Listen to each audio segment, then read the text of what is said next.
idman zallarında ölüm hadisələri baş verdi. Ürək tutmadan, qəfil ürək tutmadan insanlar dünyasını dəyişdi.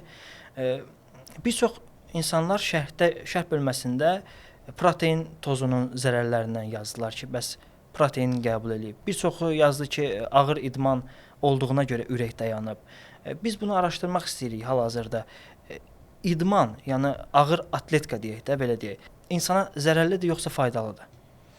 Belə bir şey deyək, bəzi xəstəlik növləri vardır ki, biz orada ağır qrup idman növlərindən istifadə eləyirik. Sadəcə bu trenajör zalları deyil. Yəni trenajör zallarından istifadə eləmək bir problemdir demirəm. Sadəcə olaraq insan əgər trenajör zallarından istifadə edirsə, bunun öncəsində bir araşdırmalıdır özünü.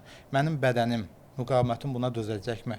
Çünki insanın altda yatan tək endokrin yox, bir ürəklə bağlı problemlər ola bilər ki, trenajör zalında qəfil ölümlərə səbəb ola bilər. Yəni bizim istifadə etdiyimiz qidalar, həmçinin o dediyiniz protein tozları ki var, bunlar bizə nə qədər lazımdır? Yəni biz bunu istifadə edə bilərikmi? Bizim sağlamlığımız üçün bir ziyanı olmayacaq ha. Bu suala birinci cavab tapmalıyıq.